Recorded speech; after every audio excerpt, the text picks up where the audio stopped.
What's going on, everybody? This is Black Men Sundays. I'm your host, Corey Sylvester Murray, and we're talking about generational wealth, mental health, finance, and business. It's a Black Man Sunday. Time to put all childish things away. I refuse to be the man I was yesterday. Gotta put my best foot forward and elevate. And today we talking to Jabari Turner. This brother's a financial advisor and growth and development director at Northwestern Mutual. This brother's out of the Windy City of Chicago. This brother has a bachelor's and a master's from the University of Missouri. So we're going to talk to this brother today. This brother also holds Series 6 and 63 investment licenses. We're going to find out what that is and all of that. And this brother also forged partnerships with the Chicago chapter of the Black MBA in Greenwood Projects. We're going to find out what all that is and more. Jabari Turner, welcome to Black Men Sundays, brother. How you doing? Man, I'm good. I'm good. Nice to be on here today, man. That's a wonderful intro. I appreciate it. Definitely, man. So let's go on and get started, man. For brothers that are like, okay, what's a Series 6? What's a Series 63 investment license? Let's talk about that. And what's the importance of that? Yeah, absolutely. Absolutely. So my work as a financial advisor, I help people with a lot of different tools. One of the things we help with is insurance, but another big thing we help with is on the investment side. And so the entry point to be able to do that is to pass your what's called series licenses, right? You get those through organization FINRA, which is oversaw by like the SEC, right? So basically, it allows you to be able to help people invest, right? Invest for retirement, invest for everyday, like just wealth building, and just, other things that they want to do for the long haul, right? So the Series 6 and the 63 specifically that I have allows me to help people with, mutual funds, 401ks, IRAs, Roth IRAs, all that kind of good stuff. Great information. Okay, and let's jump right in, man. You know, a lot of brothers, including myself, started a small business, but a lot of brothers, I hear a lot of brothers saying, okay, I have a LLC, I have an INC, I set it up through Sunbiz, but they're not really doing anything with it. So I kind of want to just take the misnomer out of it first, because I hear brothers, okay, they done paid the money for the LLC, for the INC. Do they have to pay a fee every year, or is it that one-time fee and you're good? Yeah, it's really going to be dependent. So, like, if you set up the LLC and you're a functioning business, it is that one-time deal. But like, we do want to make sure that you're using it, right? Keeping it open, right? But taking a step back, I think what I found a lot of times we know LLC, we know we hear that, right? But there's so many different ways to incorporate your business. There's so many different ways that may make sense for you, right? And so I always suggest as you're doing that, take a step back and have a conversation with an accountant, have a conversation with a financial planner, just to make sure that you're setting it up most appropriate, right? Because do you want to have employees? Do you want to set up retirement plans? How do you want your tax structure to look like, right? And so we want to make sure, like, hey, yeah, we know we hear LLC all the time, but that may or may not be the best fit for you, right? It may make sense to do a different route, like an S corp, a C corp, or something along those lines, right? But yeah, definitely. Like once you set it up, it's there. So like, use it. All right, and let's take it back a little bit, for brothers that are like, okay, I have a business idea. I'm not sure of a business plan, but I'm ready to start a business. How would you advise brothers to start their business from like scratch? Yeah, I mean, obviously it starts with an idea, but then writing out a plan. But specifically for me, I always recommend you start with your why, right? So mission, vision, values, what's important to you, who do you want to serve, what are you looking to accomplish, right? So you can always be centered, and it can't just be about earning money. Obviously that's important, right? But like when the times get tough as an entrepreneur, you got to be centered on something, right? It can't just be like, man, just out here trying to make money, which obviously we all are, right? But for me, it always starts with the why and then building from there, right? But then like you want to engage the appropriate resources, right? You want to reach out to an accountant to make sure your tax structure is set up appropriately, right? You want to tap in with like organizations like the Small Business Association to find, the free resources in your community to be able to pour into, like the programs that help entrepreneurs out. So as you're on that journey, you're not trying to recreate resources or recreate ideas that have already been like fleshed out and are well utilized in the community, right? I see a lot of times people are trying to bootstrap and figure things out on their own, but like there's incubators, there's WeWork type spaces where you can go and learn from others, and tap into really great resources and be a part of programs, right? So like that'd be step two for me, right? Like start with your why, tap into resources, but then like those resources will point you to tools like a QuickBooks software to be able to track your expenses, and to other like grants and things to be able to like get resources to be able to fund your business, things along those lines, right?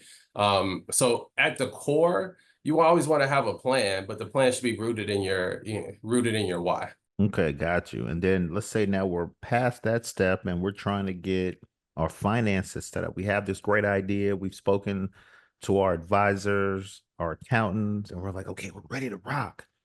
We done went and set the LLC. Well, first off, I'm saying that, but I'm just saying after Yeah, we've absolutely. spoken, after we've, figured out why, we've gotten the yays, how do we set the financial part of it up? And then what's the best route? Because most people out here just, oh, just go on and get the LLC on SunBiz, you good.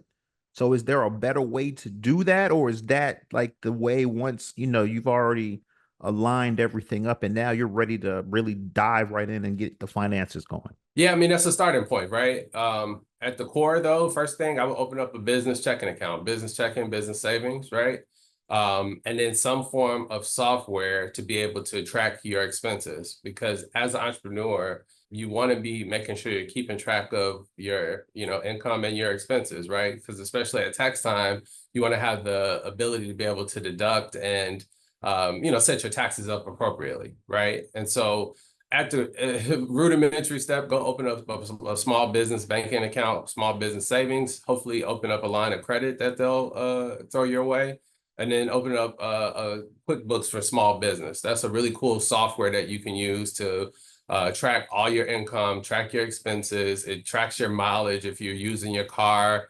You can set up your home office, things along those lines are all done like through that software, right? And so it's a really good entry point, right? And so like everything that you do through the business, even if specifically through your LLC, in terms of finances, should be done through those accounts.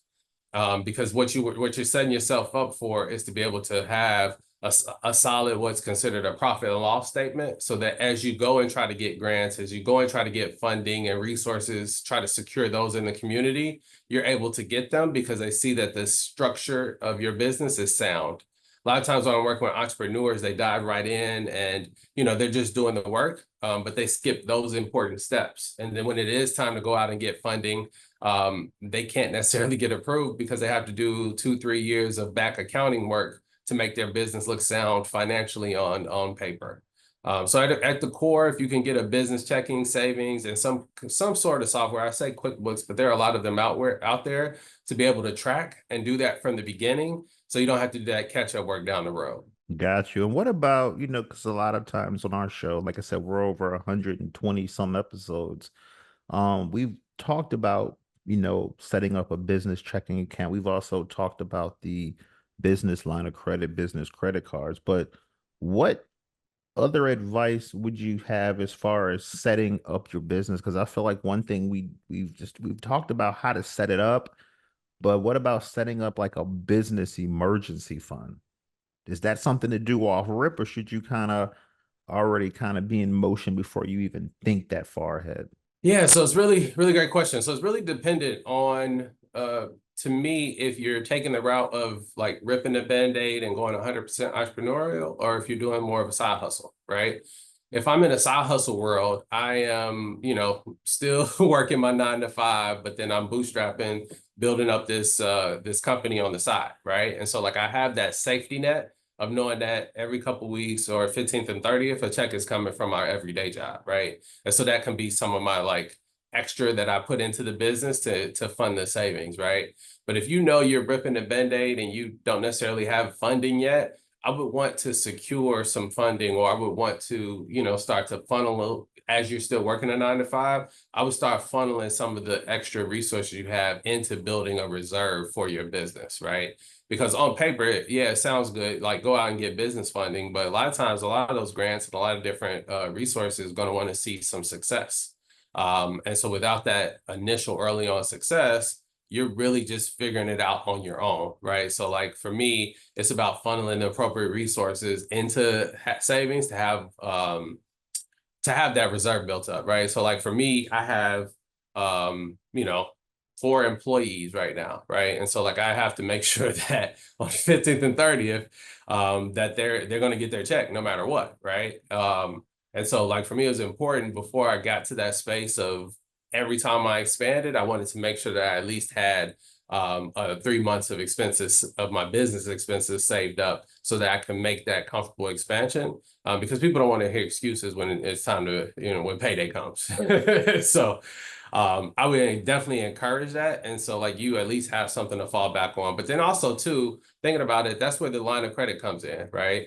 I know it larger banks, not to name any, but larger banks you would recognize. If you go in and open up a small business account, a lot of times they'll extend you that line of credit as a starting point. And you can, definitely tap in there as a starting point to have your reserve.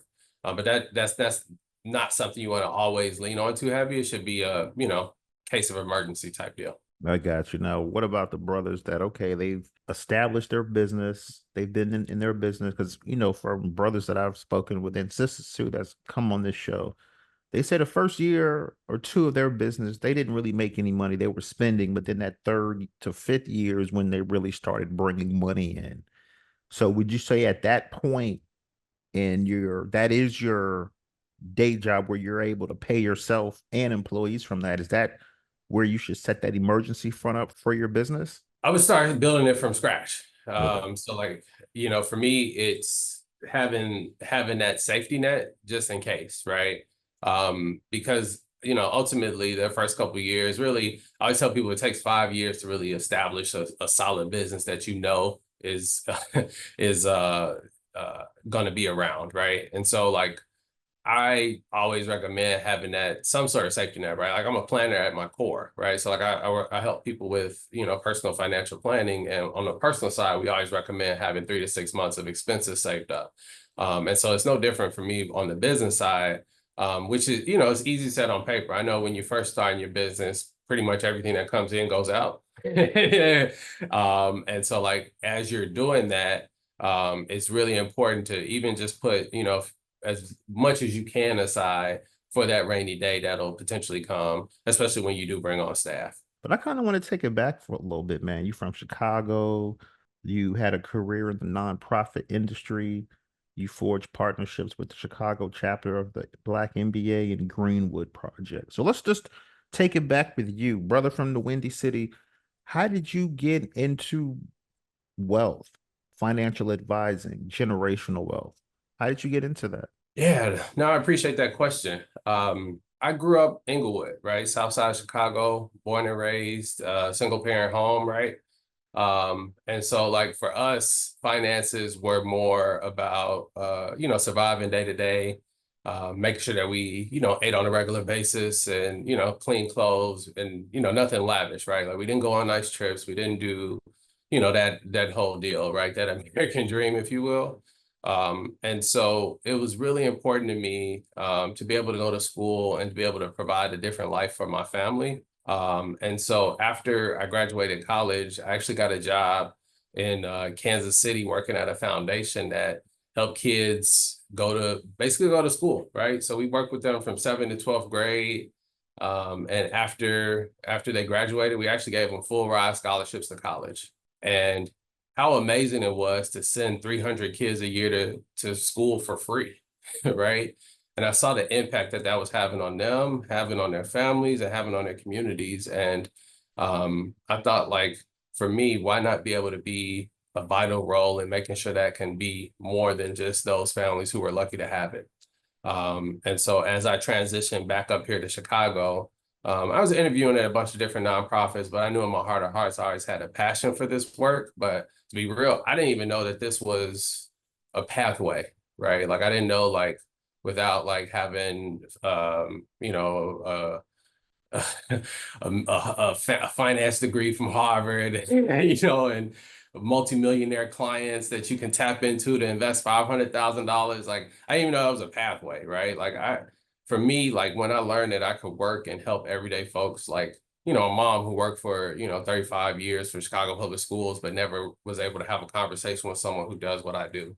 To be able to like step in the gap and help folks to just do the basics of financial planning, but then like get really creative and helping them create structures like we're talking about with businesses and like family foundations and everything that we do that's really cool. I love being able to provide that access to my community. I wouldn't trade it for the world. It's one of the best decisions that I made. I've been doing this work for almost 10 years and haven't looked back because I help folks, not just on the business side, but I help people every day just do basic things like buy some life insurance, right?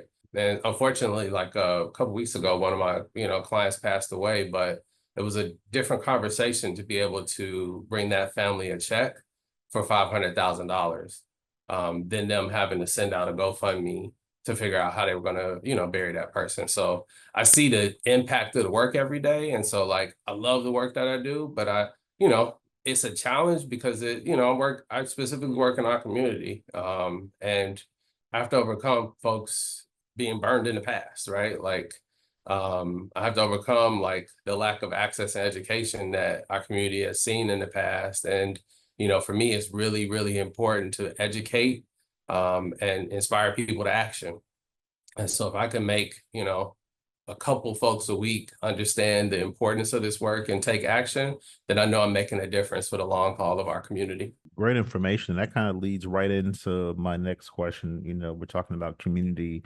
Like I said, you know, you forge partnerships with the Greenwood Project and Chicago chapter of the Black MBA. Let's talk about that a little bit. Yeah, yeah, definitely. So I actually started the Greenwood Project. It's a really, really dope program that you know, is rooted in southwest side of Chicago, working with high school kids to teach them or give them access to pathways and working in finance, right?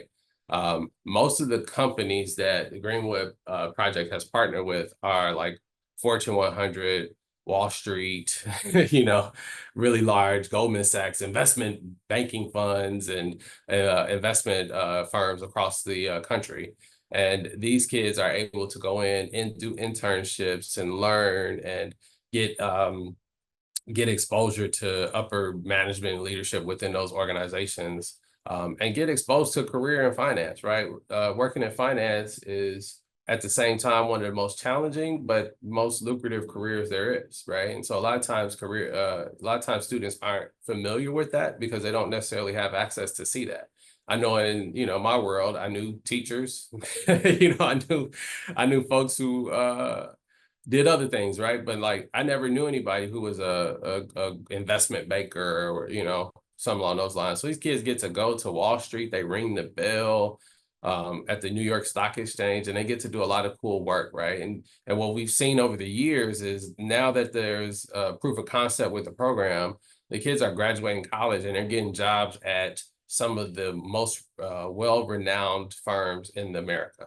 So I love that work, and I love to be able to like be a small role in helping those kids matriculate in their life. On the National Black MBA side, to my earlier points, I just found that a lot of times that in our community, folks don't necessarily have access to really quality financial planning. And I noticed that my firm, you know, my firm in particular, we've been around since 1872. And I am the third most tenured Black advisor at my firm. And so for me, and specifically, I'm the only one that lives and works and breathes on the South Side of Chicago. So for me, it was really important to partner with organizations to be able to like teach, educate, and like partner to make sure that we're like getting people access to this information so that they can take action. I love that you all have your platform to share the information that you're sharing, and you're doing it on such a wide scale. Because every little bit counts, right? Like we can be a part of the solution. These are like tips and tricks that unfortunately are common knowledge in other communities that, you know, we're doing a little bit of work to catch up on, but there's no reason that we can't catch up. And so like, I love partnering with organizations like National Black MBA and others just to, you know, fill the space in that gap. Definitely. And let's say, you know, I'm listening to this show and I'm like, I like what Jabari's talking about. You know, I'm looking for a financial advisor. So what tips should someone that's looking for an advisor, like what are the do's and don'ts when you're having a conversation with an advisor that says, okay, I should run from this guy, or okay, this person may be good for me? A few things you want to pay attention to, right? You could start by looking at their background, right? So like you kind of read off my bona fides, if you will. So look at FINRA broker check and kind of look through and see like, are they licensed, right? Are they a actual FINRA recognized series exam passed advisor, right? So that's a starting point, right? So at least have the educational foundation. But then you want to ask them, one, how they're compensated, right? So like, are they just in it to just sell you something, or are they really trying to help, right? What's important in their process? You want to figure out, like, do they take more of an education approach, or are they, more of a salesy approach, right? And everybody's wired differently, and you got to figure out what works best for you. I like to understand how the clock works. And some people just want to know, what time it is, right? And so that's, as you're evaluating, you want to make sure that you can build a solid rapport, but it has to go beyond just product. You got to make sure that you have a rapport with them, that you can have open, honest, deep conversations, because you're asking them to be a partner with you for the next 20, 30, 40 years of your life, as you accumulate wealth, but then also as you head into retirement. Great information. I'm going to ask you one more question, then I'm going to let my brother Kalali talk to you for a little bit. So my next question for you is for brothers. Our show is heavily based on creating and establishing generational wealth. I've spoken to some folks, they say everyone now is talking about generational wealth. Everyone's talking about investing, the stock market, buying property, getting a financial advisor, getting on a plan where you're stacking your money up. People want to retire early, people want to start their businesses. From your point of view, what's the best way to establish generational wealth? Whole life insurance. So let me say is a best way, but there's two different ways for me, right? Because that whole life insurance long term is a nice way to be able to pass on wealth from generation to generation, right? There's a stat in my office in particular, my firm in Chicago, we have like $50 billion of death benefit in the Chicagoland area. Only 2 billion of it is in the Black community. So there'll be a $50 billion wealth transfer that'll happen over the next, 20 to 30 years. And imagine, right? Like for my kids, right? Something happens to me, my wife and my children are going to get a $3 million check from Northwestern Mutual tax free. And that's going to set them up to be able to go out and get their first house, right? And to be able to invest and to be able to grow their wealth, but then also be able to get their grandchildren's houses and build from there, right? And so that's at the core, easy way to be able to put something in place that you can pass from generation to generation, right? And it's just a mindset. Like I find working in other communities, it's a checklist. They know when they graduate college, they got to make sure they buy some life insurance. For us, it's like working an uphill to teach why that's important, because it's not just about like leaving the money behind. It is about creating some of that generational wealth. But then I had a lady one day say, well, I don't want to have to wait to die to pass on wealth, right? And I'm like, all right, I respect that. So part of it, while you're living, people always ask me about buying investment properties and starting businesses, right? So for me, like the pathway to be able to do that and do that at a really high level while you're living is to create something of your own, right? And to the earlier point around starting your own business, you could do that obviously like in different ways, but then like also I have folks, a lot of clients who own multiple properties, right? So they started with their regular home, but then they bought a investment property and then it got good to them. So they bought another one and did it from there. And so then that's ways now where, all right, cool, you're still working your 9 to 5, but then you're bringing home thousands of extra dollars every single month that now we can throw into the market, invest, and then you're building generational wealth that you can live off of now, but then leave some behind for the next generation. Hey, how you doing, man? This is Kalali Dobe out of Calvert County, Maryland. I've heard about, like you said, whole life insurance is a great way to do it. But I've heard that maybe you should try an option for term life instead. Could you explain the differences between term life insurance and whole life insurance? Term life insurance, easy way to remember it. Term life insurance is kind of like renting an apartment. Okay. It's relatively cheap, but you get a roof over your head, right? And so like the coverage is in place for a specific term, right? So like most cases it's going to be a 20, 30-year term or up to age 80, depending on which company you're working with, right? So if you were to pass away prior to that term expiring, your family would get a check for X amount tax-free. But because it is term insurance, it does expire. And so like if you pass away after the term ends, is the check, that policy will not pay out. So you hear a lot of times folks will say, my granny paid into that policy for all those years, and then they didn't pay her back. They didn't give her none when she passed away. Mm. What most likely happened is the term expired. And so other end of it, whole or what you consider permanent insurance is more like having a mortgage. And so because you own it, you build equity in the policy that you can actually tap into while you're still living. So with a whole or permanent policy, it's the type of policy that provides permanent death benefit. So no matter when you pass away, the policy is going to pay you a death benefit, right? But then it also has a dual purpose in that you can tap into what's called the cash value while you're still living. So people don't just use that for death benefit. They also use it as like an additional retirement asset. I hear a lot of times in, our community, folks use the concept. I don't know if you all heard infinite banking before. Usually that is utilizing whole life insurance as a way to tap into and utilize money for whatever, like life purchases, trips, vacations, whatever it may be, because you can borrow money from it pre-retirement tax-free. And so what's cool about it is the money in there grows tax-free and you can access it tax-free. So long-term, people use that as multiple ways, right? So like I said, additional retirement asset, but then also like a small business owner, you can collateralize the cash value for a line of credit. So you walk into any bank and say like, hey, I have $50,000 worth of cash value at X insurance company, and they'll give you a line of credit for up to 90% of that. And so it turns into like a Swiss Army knife where, yes, you have that permanent death benefit working for you. Like, God forbid something happens to you prematurely, your family's taken care of. But then if you live to 100, it's going to pay out. But while you're still living, you can start tapping into some of the cash value that's in there to use for however you want to use it. Oh, that's good information, man. I did not know that. I do have another question. My other question is, so like somebody in my position, for instance, like, I have at this point, like me and my wife, we have like, I don't know, we have maybe 3 or 4 different businesses right now, and those are all starting to bring in, varying amounts of money. But what we don't have though, those businesses require us to work. You know what I'm saying? Those businesses take time, right? And resources and stuff like that. So, we had a life insurance, we've got some stock accounts, we've even got some annuities, we've got, different things like that.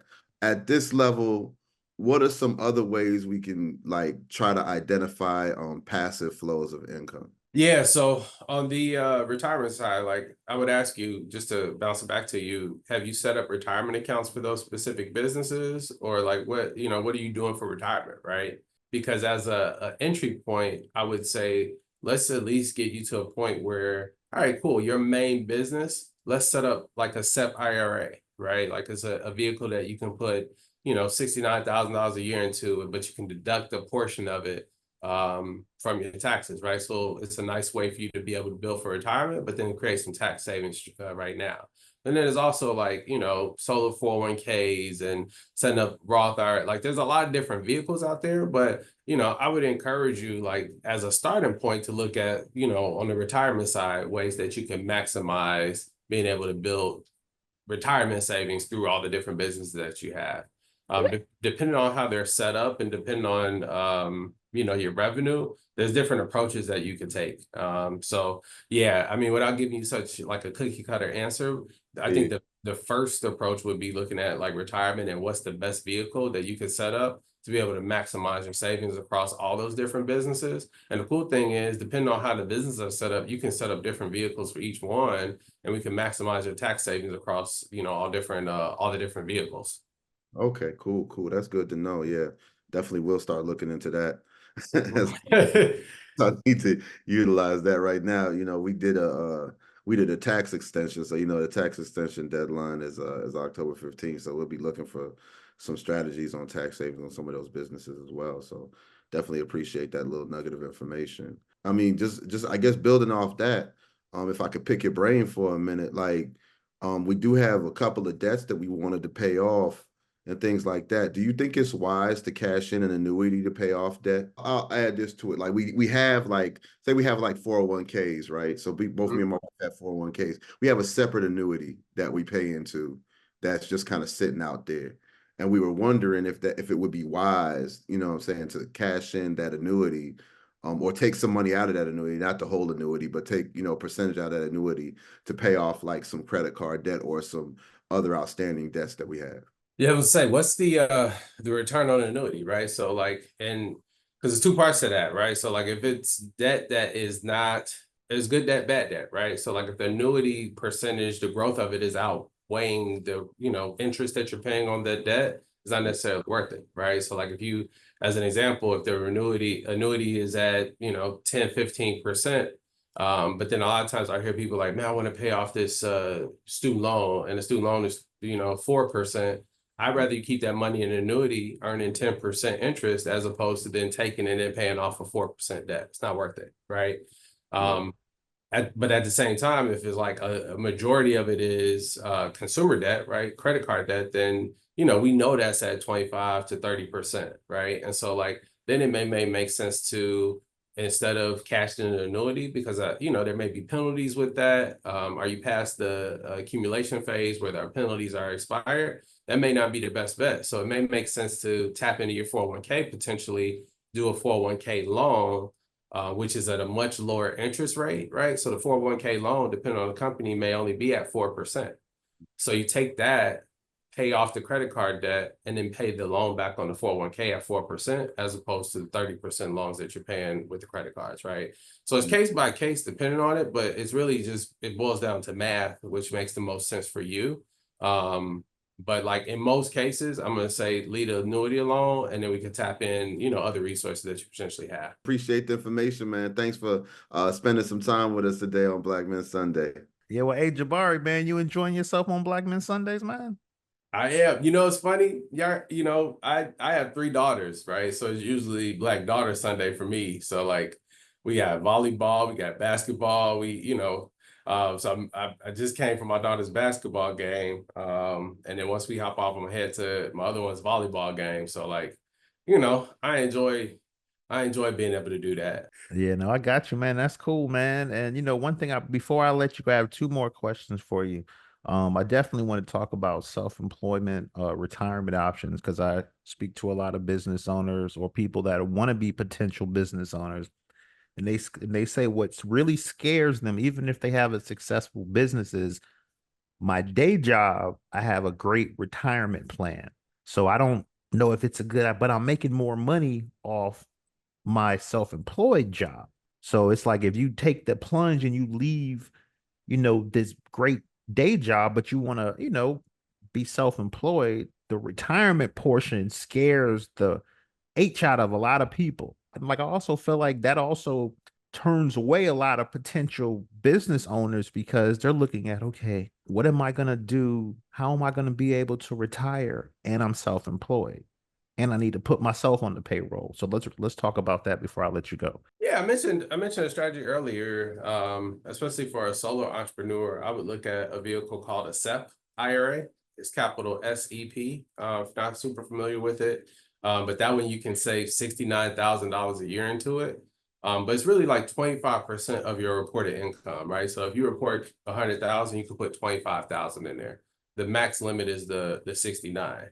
But similar to how like a 401k, you can deduct, you know, your contributions from your overall income and get a tax deduction. Same kind of situation with the SEP. You can deduct 20% of your contributions from your overall tax. And so honestly, you know, with the 401k, you can put $23,000 a year into it. The SEP, you can do 69, right? And so some of that, like what you're giving up with having a 401k, you earn a little bit more financial freedom and flexibility because you're an entrepreneur. So as you're making more money, there's different vehicles out there that you can dump in there to be able to create your own financial freedom, right? You're not cut off at the 23,000. If I'm putting $69,000 in there and I'm getting 6 to 8% return on it every single year, you're going to be a much better spot than the person who is putting, you know, 23,000. Most people aren't doing that. Most people are doing 3, 4, 5%, getting a 4 or 5% match. Little secret, they're not going to be on pace for retirement. right? You'll be further ahead than the person who feels like they have that safety net of putting the 4% in every single year because you're putting a little bit extra in. And then it opens up the world of you being able to do a Roth IRA or backdoor Roth IRA to, save a little bit extra as well. And I love that you calling out all this terminology, but because we've had so many shows, I'm like, I know exactly what the back door is. We did a whole hour just on that coming New Year's, man. So yeah, Jabari Tournament, I appreciate you. I appreciate your time coming on Black Men Sundays. We're definitely gonna have you back. But before I let you go, I'm asking all our guests this question on the back end. It's an election year. It's a big year. Who you rocking with in the election, man? For me, it's really important to look at overall economic issues. It's really important to look at the impact on the community and the long-term success that we'll see. And so there's only one answer for me in that space, right? Kamala Harris is the person for me and who I'm rocking with long-term. Because I just feel like for where we're at, we just need a fresh ideas, and we need a fresh approach to how we are approaching long-term health of our country. We shouldn't be going backwards. And that's in general. I was excited when the change was made from Biden to her, just because I think we just need a fresh new approach to, how we do things. But then also looking at the economy the past few years, I know it doesn't feel like it, but, from a nerdy side, the economy is doing really well. And with inflation and things starting to come back to normal, if you will, we'll see long term that few years from now that things will start to normalize and the economy is going to be smooth, as opposed to, I don't think if people remember how rocky it was where, a person would tweet and then the market would tank the next day. Person would tweet, the market would be up and down. That wasn't a fun life to live as a financial advisor. And I don't want to live that again. And so for me, I'm, long term rocking with Kamala Harris. There we have it. All right, Jabari Turner, man. Thanks for coming on Black Men Sundays. Thanks for spending some time with us. Oh, you know what? I have one more just in case. Are there any tips and tricks that I didn't ask you that you want to leave us with? Because I'm like, hold up, he might have something in the chamber. He might not unload it on us yet. So let's get that before I let you get out of here. I'll just say this, I would look at your overall, on the personal side, everybody, most times when folks come to me about business planning advice, I always take a step back and let's make sure you put your mask on first, right? And so anybody I'm working with on the personal side, I want to make sure you have a solid foundation. And so on the foundation, it's making sure you have 3 to 6 months of expenses saved with an emergency fund. Having solid health insurance, but then looking at your long-term disability planning. Meaning if you were to become sick or injured and you can't work for an extended period of time, want to make sure you're still bringing home the money you're accustomed to. But then as a layer on that, as a small business owner, covering the expenses. I mentioned earlier, your businesses require you to work, right? But what if you can't work, right? We want to set you up to make sure that you are still paying yourself, paying your staff, but then your business is still running while you get better, right? But then outside of that, we want to look at your making sure you have the right amount and type of life insurance, right? A lot of times people check it off that they have some coverage through work, but don't realize the second they leave that job, that coverage is not going with them. So we always recommend having something that's portable that you can take with you no matter where you're working, right? Just as a foundation. And so if you have those checked off, you get into the world of doing estate planning. And I'm not sure if you all have started to talk through that, but you should probably do a whole show on estate plan if you haven't, because that I find a lot of times folks don't know about the probate process until they are through in the probate process. So at the core, if you can do those things, then you get into more of the wealth management and planning for the long haul. But people like to skip the steps. Don't skip the steps. Get your foundation strong and then go into more of the wealth management and some of the longer term things that you're talking about, but don't skip that important risk management side. Great information, man. And Jabari Turner, thanks for coming on Black Men Sundays. By the way, we did a whole hour on estate planning, so go check that episode out. Jabari Turner, thanks for coming on Black Men Sundays with all these tips, all the way from the Windy City of Chicago, brother. Enjoy the rest of your day and enjoy your work week, my brother. Appreciate y'all. Thank you for having me on. This was fun. Appreciate y'all. Have a good work week as well. It's a Black Man Sunday.